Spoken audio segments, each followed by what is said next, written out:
Bismillahirrahmanirrahim. Assalamualaikum warahmatullahi wabarakatuh. Waalaikumsalam Waalaikumsalam warahmatullahi wabarakatuh. Waalaikumsalam warahmatullahi wabarakatuh. Alhamdulillah pada kesempatan kali ini kita bisa Di berkumpul bawah. lagi pada perkuliahan kali ini. Mungkin yang pertama, perkenalkan kami dari kelompok 1 yang akan menjelaskan tentang konsep model inovasi pendidikan, di mana anggota dari kelompok 1 ini yang pertama yaitu ada saya sendiri dengan NIM 205060174, lalu ada Siska Hendriani dengan NIM 205060194, Nindi Hafiza dengan NIM 205060196, Jamila Nurhayadi dengan NIM 205060197, dan Muhammad Malik Nuril Falah dengan NIM 205060201. Baik, izinkan kami untuk menonton video presentasi dari kelompok kami. Saat dikirim di ini ya, Sarah yang share screen ya? Atau siapa? Dari Mutiara bisa nggak itu? Oh iya, bisa. Nah, dari saya ya. Oh, di belah itu lah. Pak Dik-dik.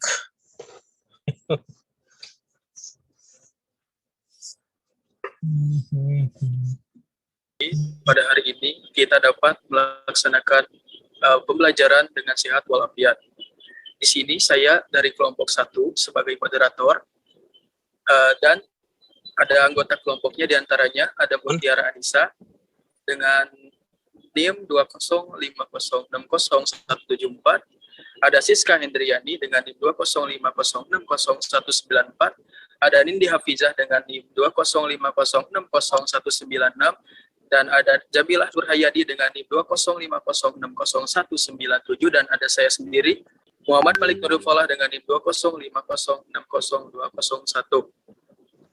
Di sini kami akan menyampaikan atau memaparkan tentang konsep model inovasi pendidikan, yang dimana untuk memenuhi tugas kuliah inovasi pendidikan yang diampu oleh Bapak Acep Roni Hamdani, MPD.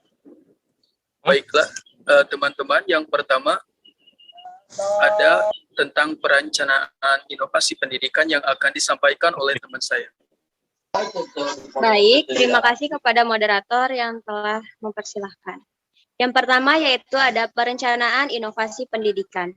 Pengertian perencanaan dalam hal ini adalah suatu persiapan dan pengambilan keputusan berbuat secara sistematik, yaitu merupakan serangkaian keaktifan berkelanjutan dan saling melengkapi untuk mencapai suatu tujuan.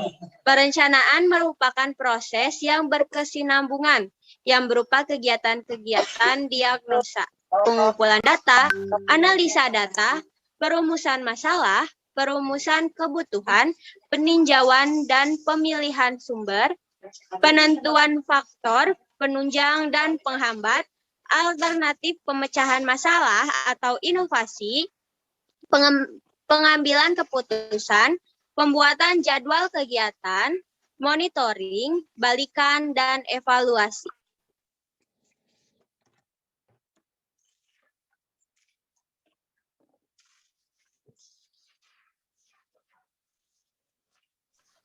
Ada 3 macam hubungan.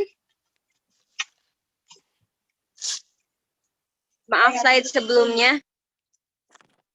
Ada 3 macam hubungan antara suatu sistem dengan lingkungannya yang dapat menyebabkan terjadinya perubahan pada sistem, yaitu reaktif,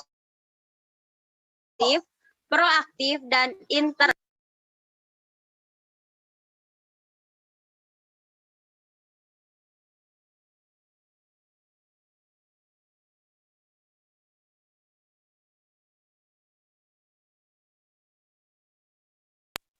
Yang pertama ada hubungan reaktif.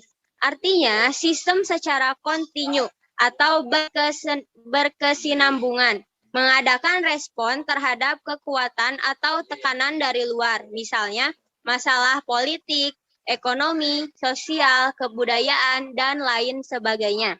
Yang kedua ada hubungan proaktif, di mana yang berarti sistem memegang peranan sebagai pengambilan inisiatif untuk mengadakan perubahan atau inovasi, dan secara aktif untuk berusaha mencari sumber dari lingkungannya atau dari eksternal. Yang ketiga adalah hubungan interaktif, yang artinya pertumbuhan dan perkembangan atau perubahan suatu sistem sebagai hasil adanya hubungan interaksi antara sistem dengan lingkungannya. Baik, sekian dari saya. Untuk presentasi selanjutnya akan dilanjutkan oleh teman saya.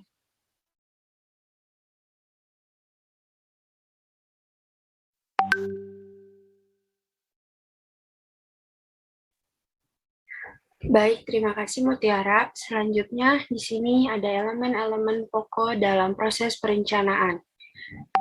Yang pertama, 1. Merumuskan tujuan umum dan tujuan khusus inovasi pendidikan yang akan dilaksanakan dengan rumusan yang jelas. Yang kedua, ada mengidentifikasi masalah. Yang ketiga, menentukan kebutuhan.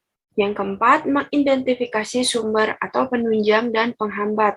Yang kelima, ada menentukan alternatif kegiatan berdasarkan faktor penunjang yang ada, serta mempertimbangkan adanya hambatan yang mungkin tidak timbul baik dari dalam sistem maupun dari luar sistem. Yang keenam, menentukan alternatif pemecahan masalah. Yang ketujuh, menentukan alternatif cara pendayagunaan sumber yang ada. Yang kedelapan, menentukan kriteria untuk memilih alternatif pemecah masalah. Yang kesembilan, menentukan alternatif pengambilan keputusan. Yang kesepuluh, menentukan kriteria untuk menilai hasil inovasi pendidikan berdasarkan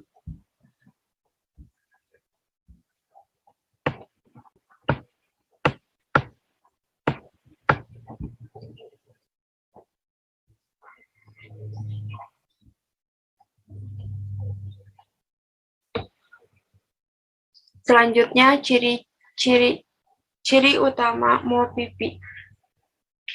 Pertama, terbuka. Artinya, sekolah atau lembaga pendidikan merupakan sistem yang terbuka yang mau menerima input baik dari dalam sistem itu sendiri maupun dari luar sistem. Yang kedua, fleksibel. Artinya, dalam proses perencanaan, bebas untuk bergerak dari tahap satu ke tahap berikutnya dengan menyesuaikan dengan kondisi dan situasi yang ada. Yang ketiga, keseluruhan. Artinya dalam perencanaan ini, perencanaan harus berpikir secara menyeluruh, memperhatikan berbagai aspek atau komponen diarahkan pada suksesnya inovasi pendidikan yang akan tercapai.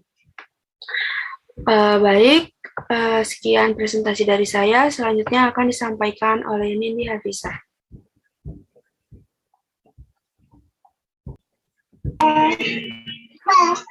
Baiklah, selanjutnya yaitu model inovasi pendidikan. Para ahli pendidikan sadar bahwa hasil pendidikan yang selama telah diperolehnya belum cukup baik, masih harus disempurnakan. Berbagai pertanyaan mengusik dan menggelisahkan sehingga mereka selalu berusaha untuk menjawabnya. Pertanyaan-pertanyaan itu antara lain, bagaimana cara menerjemahkan harapan kita untuk masa depan ke dalam pelaksanaan pendidikan pada saat sekarang.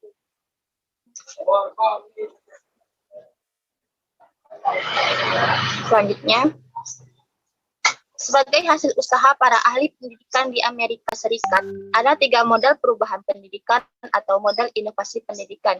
Yang pertama, ada model penelitian, pengembangan, dan difusi. Model inovasi ini berdasarkan pemikiran bahwa setiap orang tentu memerlukan perubahan, dan unsur pokok perubahan ialah penelitian, pengembangan, dan difusi. Yang kedua, ada model pengembangan organisasi. Model ini lebih berorientasi pada organisasi diri, pada sistem sosial. Model ini berpusat pada sekolah. Model pengembangan organisasi ini berbeda dengan model pengembangan dan difusi. Dan juga model pengembangan organisasi juga berorientasi pada nilai yang tinggi. Artinya, dalam model ini juga mendasarkan pada filosofi yang menyarankan agar sekolah jangan hanya diberitahu tentang inovasi pendidikan dan disuruh menerimanya, tetapi sekolah juga hendaknya mampu mempersiapkan diri untuk memecahkan sendiri masalah pendidikan yang dihadapinya. Yang ketiga ada model konfigurasi. Apa itu model konfigurasi? Yaitu model yang disebut juga konfigurasi, yaitu teori difusi inovasi yang juga terkenal dengan istilah CLEAR. Model dengan pendekatan secara komprehensif untuk mengembangkan strategi inovasi, yaitu perubahan pendidikan pada situasi yang berbeda. Baiklah, sekian dari saya. Selanjutnya akan dibacakan oleh rekan saya.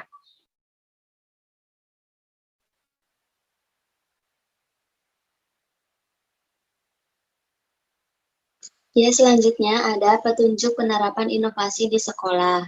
Inovasi pendidikan bukan berarti selalu perubahan atau pembaharuan yang bertaraf nasional dan diusahakan oleh panitia di pusat pemerintahan. Inovasi pendidikan dapat diusahakan oleh guru, kepala sekolah, dan mungkin juga ada ide pertama dari siswa. Namun, perlu diketahui bahwa suatu lembaga tidak mudah berubah.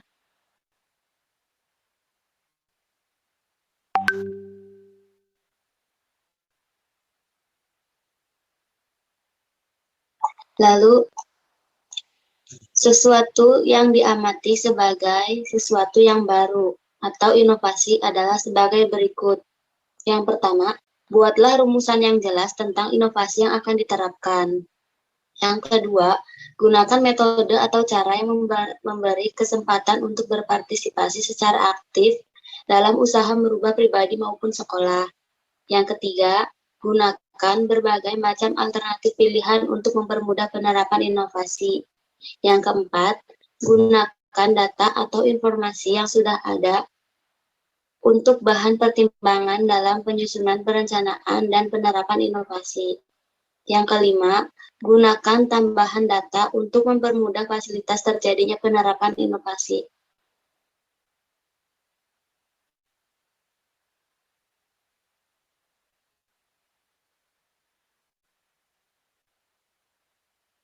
Yang keenam, gunakan kemanfaatan dari pengalaman sekolah atau lembaga yang lain.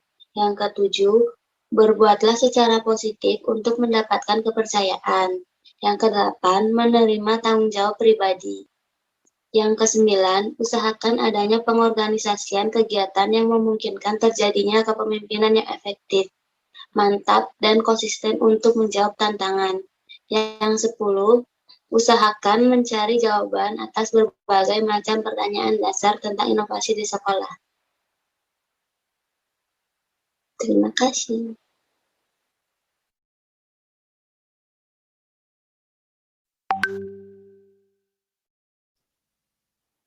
Baiklah teman-teman, kurang lebih seperti itu pemaparan tentang materi yang disampaikan oleh kelompok 1. Jadi kesimpulan pada pemaparan materi pada kali ini yaitu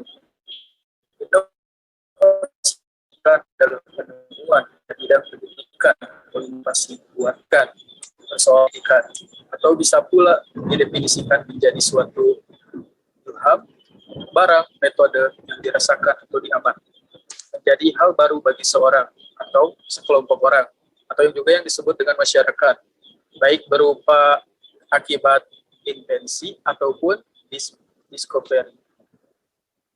Yang digunakan buat mencapai tujuan pendidikan atau buat memecahkan tujuan atau duduk perkara pendidikan. Beberapa model inovasi pendidikan yang dibicarakan ini artinya contoh model penemuan pendidikan yang sudah dipergunakan Amerika perkumpulan. Contohnya seperti penelitian, perkembangan dan difusi, model pengembangan organisasi, dan model konfigurasi. Adapun contoh model yang secara umum diantaranya yaitu top-down innovation, bottom-up innovation, desentralisasi, dan demokratisasi pendidikan, quantum learning, dan pendekatan kontekstual atau contextual teaching and learning, atau juga disebut dengan TCL. Nah, teman-teman, kurang lebih seperti itu pemaparan dan kesimpulan dari kelompok 1. Dan apabila ada pertanyaan atau ada yang mau ditanyakan, boleh ditanyakan secara langsung pada saat video presentasi kita ditampilkan atau bisa melalui forum diskusi di e-learning. Sekian pemaparan dari kelompok 1. Mohon maaf apabila ada kesalahan. Wassalamualaikum warahmatullahi wabarakatuh.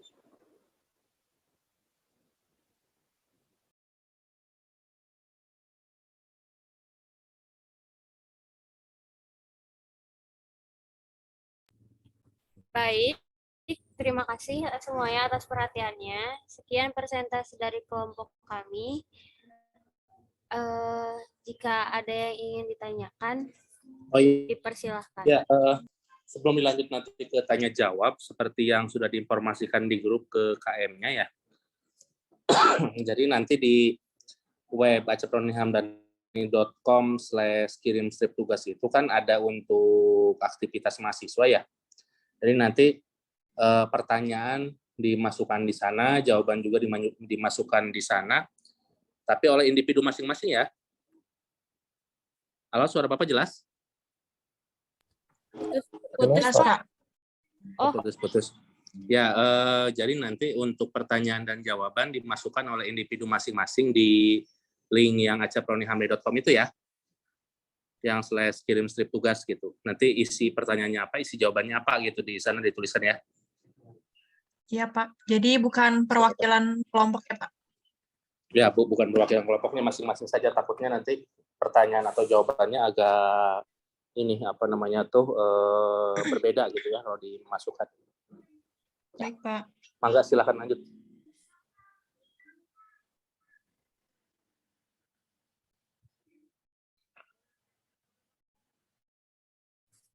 Baik, dipersilakan jika ada yang ingin bertanya, silakan untuk Nggak tahu, cuma dikasih aja deh.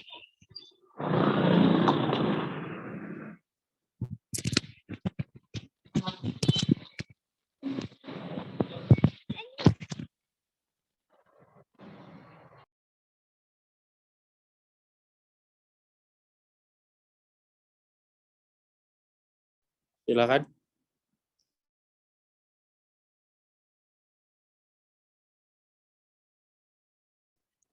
Kalau kelas yang sebelum-sebelumnya itu sampai 2 sesi ya, karena banyak pertanyaan. Silakan, masa nggak ada untuk kelas ini?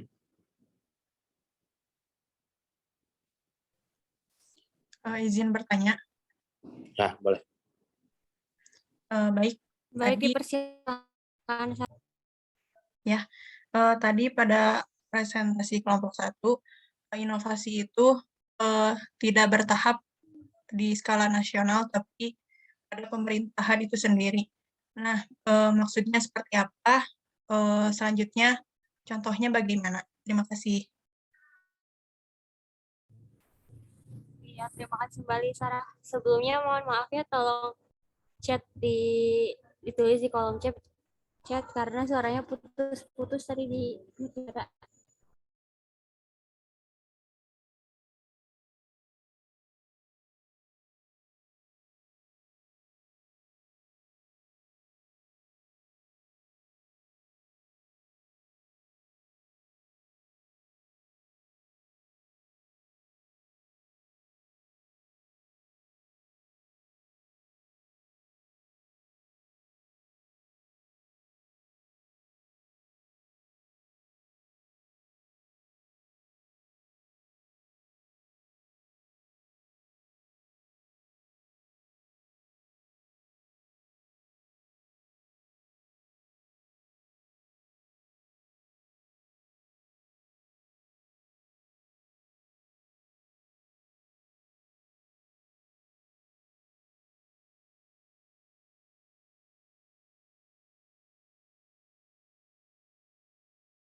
Baik, izin menjawab pertanyaan dari Sarah ya.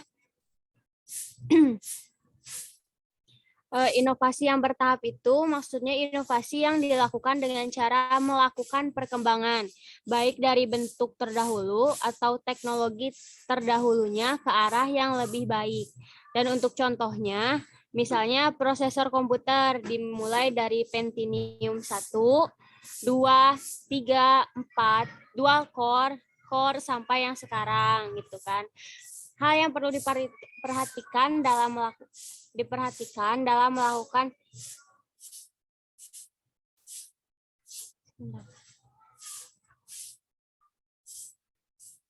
Nah, kalau misalnya contoh ini kan tadi itu contoh inovasi dalam hal yang umumnya.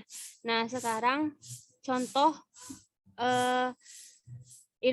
inovasi untuk model pembelajaran yang lebih efektif dalam pembelajarannya. Yang pertama itu ada meningkatkan keterlibatan peserta didik, lalu ada pembelajaran berbasis permainan, pembelajaran multimodal, pembelajaran jarak jauh, dan pembelajaran berbasis komunitas. Sekian. Bagaimana, Sarah? Baik, terima kasih. Tapi mau disebutin lagi yang tadi model pembelajaran agak kecepatan. Iya. Jadi kan ada 5 inovasi untuk model pembelajaran agar lebih efektif. Yang pertama yaitu meningkatkan keterlibatan peserta didik. Lalu yang kedua ada pembelajaran berbasis permainan. Lalu yang ketiga ada pembelajaran multimodal. Yang keempat ada pembelajaran jarak jauh. Dan yang terakhir ada pembelajaran berbasis komunitas. Terima kasih.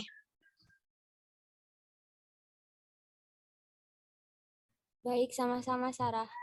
Untuk yang lainnya, jika ada yang ingin ditanyakan, dipersilahkan.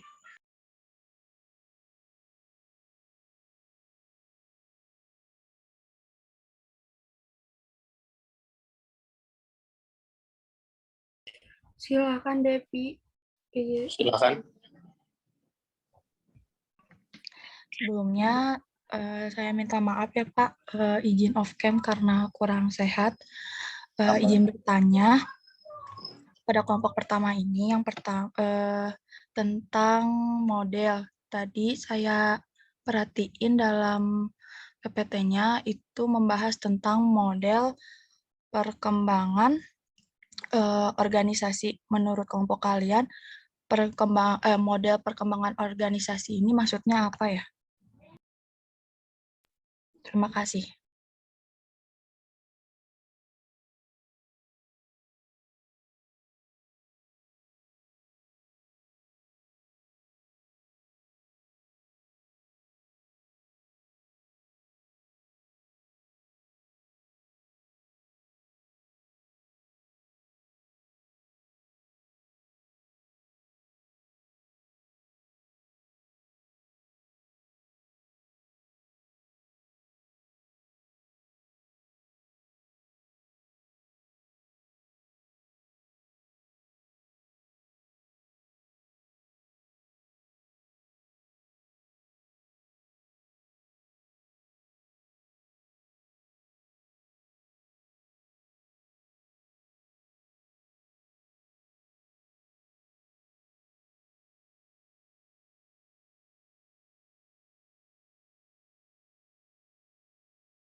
Izin menjawab ya pertanyaan Devi yang tadi.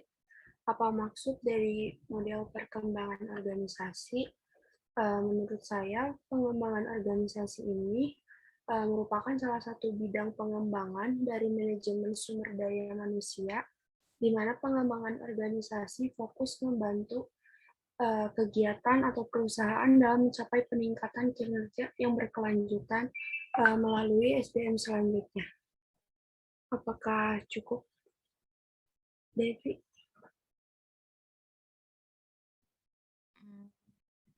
Izin bertanya lagi, contohnya seperti apa kalau dalam bentuk sekolah? Kalau sekolah paling organisasinya sekolah dasar tuh ada kegiatan pramuka sama paling olahraga yang kayak gitu ke eskul namanya. Kalau sepengetahuan aku gitu ya.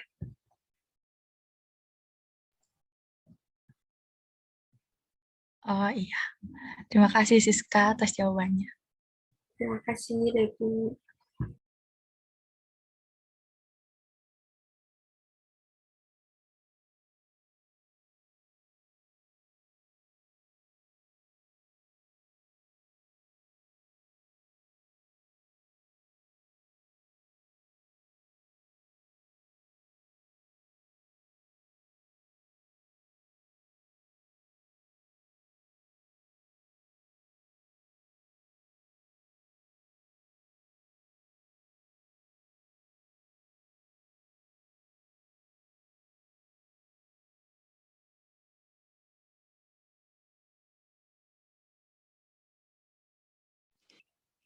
Ada lagi? Mungkin dari teman-teman semua ada yang ingin ditanyakan lagi. Dipersilahkan. Kalau tidak ada lagi,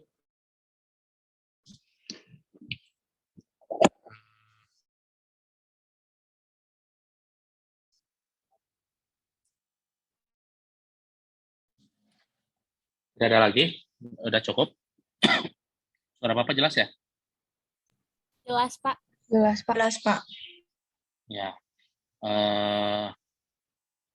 Kalau tidak ada lagi, jangan lupa untuk mencatat itu ya, mencatat tadi keaktifan siapa yang menjawab dari penyaji ataupun yang lainnya, kemudian siapa yang bertanya oleh individu masing-masing ya, seperti itu.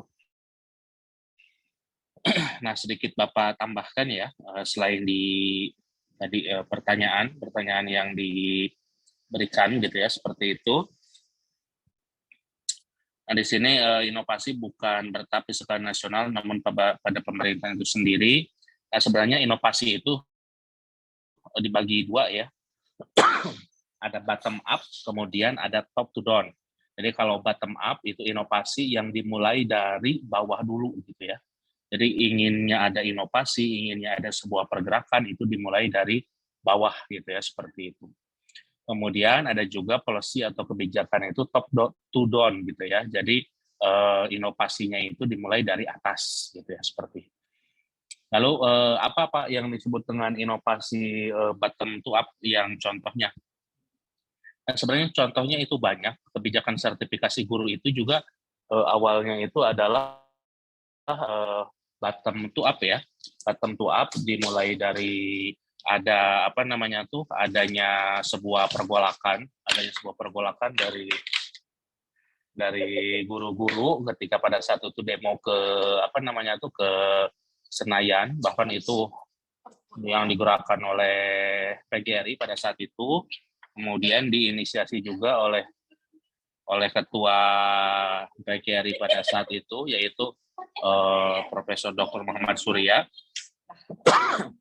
sehingga ada kebijakan sertifikasi guru itu tahun 3 yang dikeluarkan ya. Bahkan di sana ada kebijakan baru juga 10 tahun setelah undang-undang ini keluar atau diundangkan, maka guru harus sudah S1, karena awalnya belum S1 gitu ya, seperti itu. Nah, sebenarnya itu adalah bottom to up ya, bukan awalnya top to down. Kemudian ada juga yang top to down dengan adanya perubahan ujian nasional menjadi assessment, itu sebenarnya adalah top to down gitu ya. Karena ingin dalam pemerintahan Pak Nadiem Makarim ingin menghilangkan adanya ujian nasional yang terlalu mengikat. Mungkin disadari atau tidak dikarenakan 8 standar nasional pendidikannya itu belum semua dan belum merata secara keseluruhan gitu ya. Ada kalanya sekolah itu sudah memenuhi, bahkan ada juga yang belum memenuhi gitu ya, seperti itu. Kemudian yang kedua, perlu dicatat juga ketika sebuah inovasi itu bergulir, itu tidak selamanya bagus ya. Tidak selamanya bagus.